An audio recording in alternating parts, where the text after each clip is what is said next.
giving you useful and practical tips to help you make more money selling travel.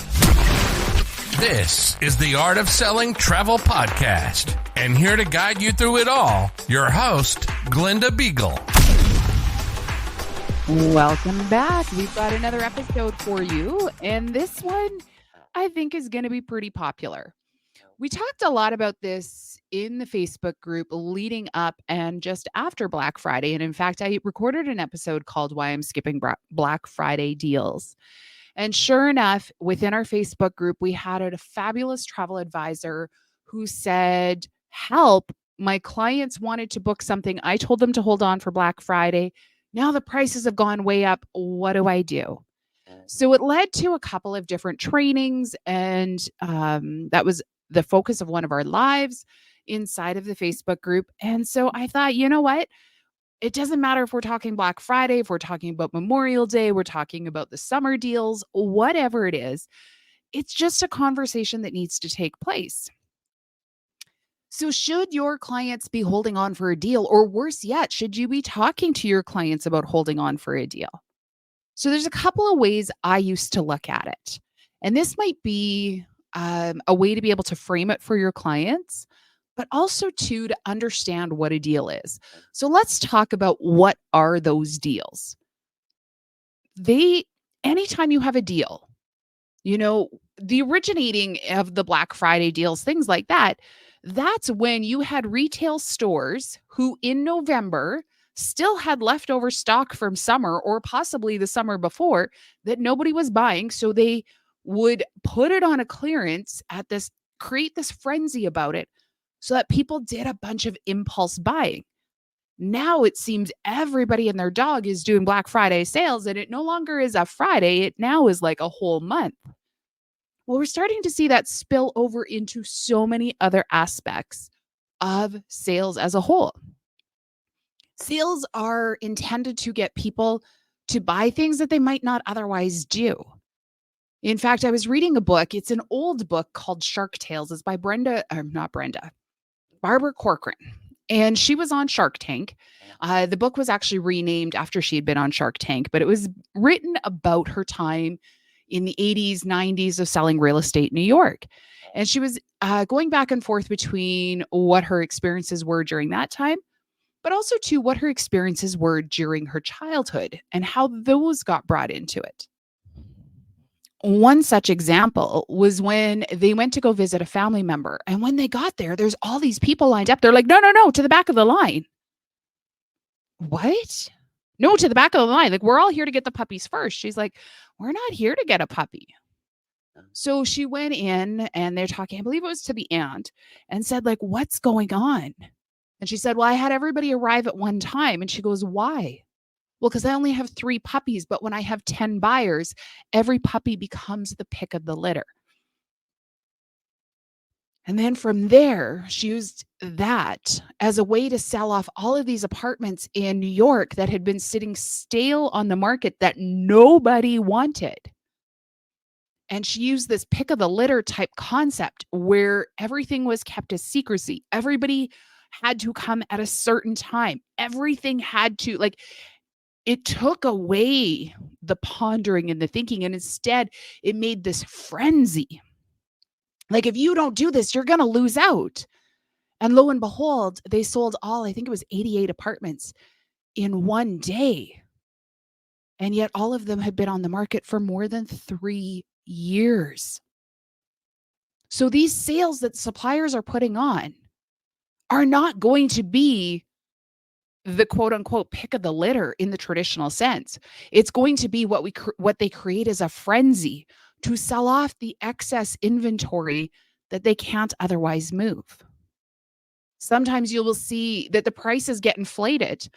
Somebody was talking, I've heard it talked about a few times. I think it's called Camel or something like that, where you can go on and see, I don't know if it's just Amazon or if it's other sites, don't quote me on that, where you can go in and see in the month leading up to these, were the prices actually better, or did they inflate the prices to bring them down? We see it a lot of times with cruise lines where they will give us advance notice that this deal is coming. And so you look at the prices today, you're like, woohoo, if I can then take this price and then get 70% off the second passenger, well, then no, that's not how it works. When you close the door on your hotel, a lot of them, actually, I think all of them by law, have to put what their quote unquote rack rate is. And so what that is it's the maximum amount that they can ever charge for that hotel room. It kind of keeps them from being able to truly gouge on the pricing when there's a big event, so that they don't multiply it by 20, 30, 40, 50 times the price it should be. But that being said, when you check into the hotel, rarely is that the amount you're paying unless and until the hotel is at a full capacity. Yeah. Everything in travel is based on supply and demand. So the more supply and the less demand, the cheaper the prices. The more demand and less supply, the higher the prices. As people are coming into the Facebook group, I see time and time again complaining about the cost of airfare. Guess what? It's at that price because everybody's willing to pay it, because there isn't a whole lot of empty seats going out. It actually makes me nervous for the industry when we do see massive amounts of seat sales, because that shows an instability in our industry. It shows that there's a very good possibility that somebody might be at risk of going out of business even. So when should you wait for a deal? Well, I always tell people never. Because the only thing I can ever guarantee is that the price can't go up.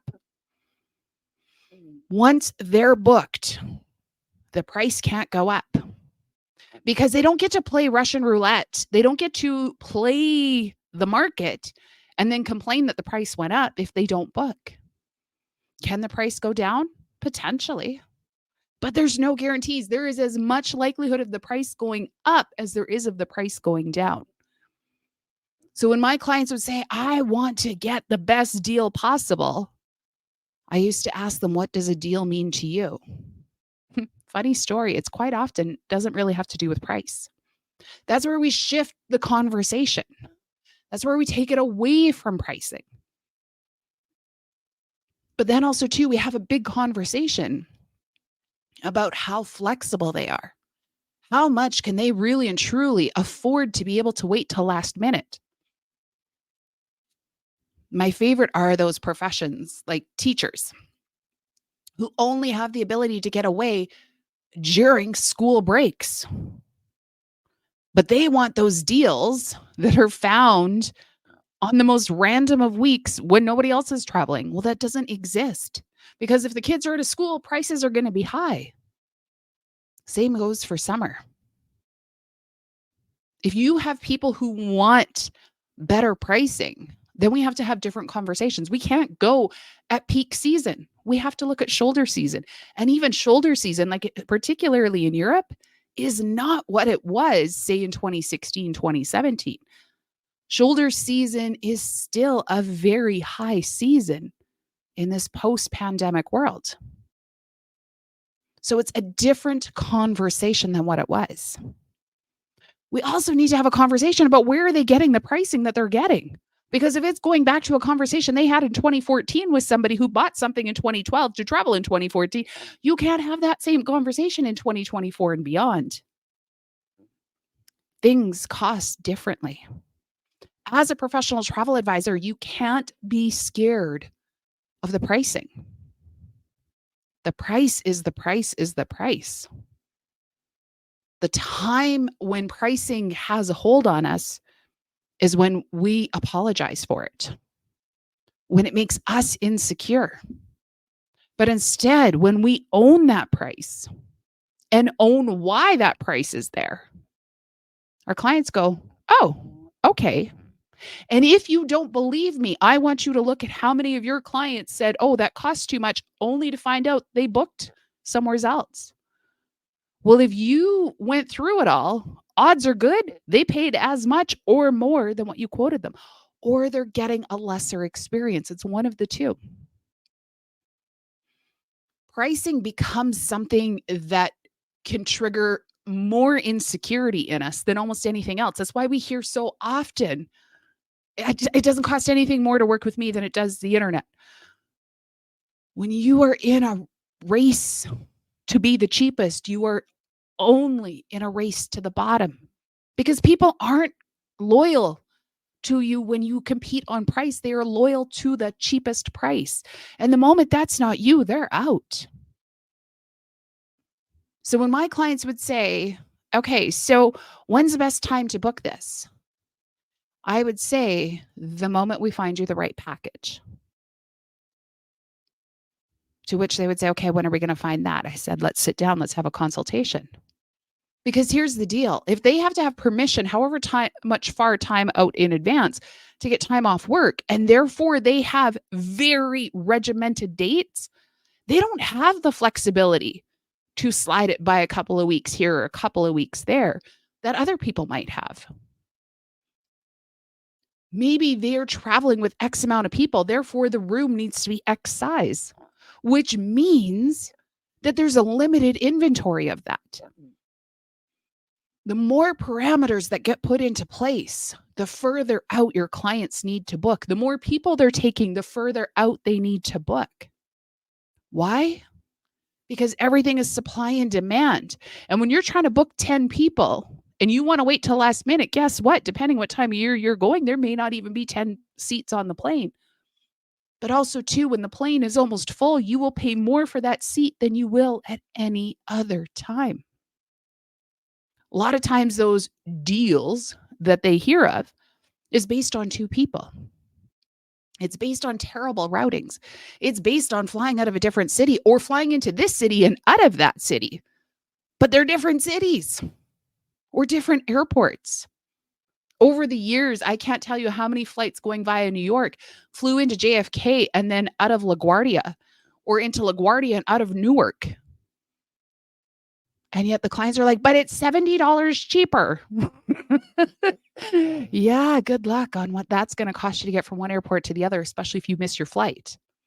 And by the way, they're not going to transfer the luggage for you, so you're going to have to do that. You know, there's so many elements that come into this. When you have a client who's ready to say yes, don't wait for a better promo. Perhaps it means that you do double check. Is this something that can be refundable? Is this something that can be changeable? Because if it can and something better comes along, then by all means, be the rock star for your client and say, you know what? I know we booked this last week, but a promo came out this week and I was able to grab onto it for you. It's not going to cost you anything extra. And in fact, I'm going to be able to save you a little bit of money from what we had originally agreed to. And I'm able to give you some onboard credits, or I'm able to do this, or I'm able to do that. How can you add value without price being a part of the conversation? What is it are people willing to pay for?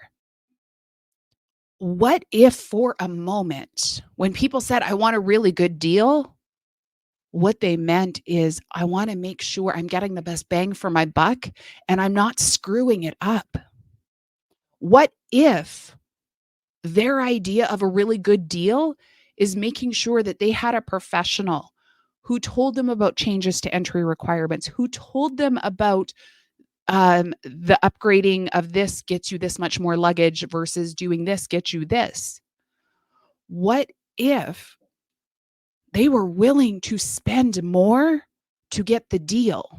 Because to them, the deal was peace of mind, was the concept of having everything looked after for them, having everything already taken care of. What if by holding off for a better price because you thought that's what your clients wanted, they go somewhere else because they were ready to book? And what you thought was giving them a better option took too long and they went elsewhere. What if it has nothing to do with price at all? And I get it. I talk to travel advisors every single day in the DMs and in our coaching groups and other such. But how do I get it cheaper? Define cheaper. You know, so often I find travel advisors almost ripping themselves up on the inside to get the better deal. And then when I asked them, well, what does a deal mean to your client? They said, well, I just assume it. No, you never assume. We always want to go through and see what it is that our clients think of this. How is it do our clients view this? What does that look like? Because that's what's most important. That's going to be what it is that we should be making all of our decisions off of. It's not up to us to rip ourselves up on the inside. It's up to us to get the context from the clients so that when you put it together, it's the very best value. Value and price are not the same thing. This is something that we talk so much about in Curious to Booked. I bet you that is probably the first almost half of the program. It just goes back through all those different stages because of how important that is. And that is what I hear from the advisors. They're like, okay, I get it, because now it's changed it. And it completely changes the way in which they go out and they sell to their clients. And it speeds up how fast they can turn out their proposals, because they're not just looking for the deal. They're not endlessly searching through every single promotion. And instead, they're matching what their clients want to what's the best offer out there. And by offer, I mean the best product with the best promotion. The promotion is secondary. The product is primary. Clients will pay more for the product they want, for the product they see value in. A cheap vacation has to be really freaking cheap to have still been a good vacation. A bad vacation has to be really freaking cheap to have still been a good vacation. And in fact, sometimes it does not matter how cheap a bad vacation is, it was still too much money. I've been on that trip. I've been on the vacation where I spent way too much money to go, even though it was probably the cheapest trip I could ever imagine going. It was $1,800 for a family of 4 with flights, transfers, 7 nights, all-inclusive hotel. It was the worst week of my life. That trip was almost 15 years ago, and it still haunts me. And I made it my mission to make sure nobody else ever does that, that no other client of mine ever had that same sort of experience. So when your clients come to you and they say, okay, so when's the best time to book? When's the best deals going to be coming up? Don't go into talking about when to book. Instead, go into what do they want to book. Because here's the best part. A lot of times when your clients come to you and say, when's the best time to get the best deal? A lot of times I would look at them and say 6 months ago. Let's get at her. Okay. Until next time, happy selling, and we will see you back here next week.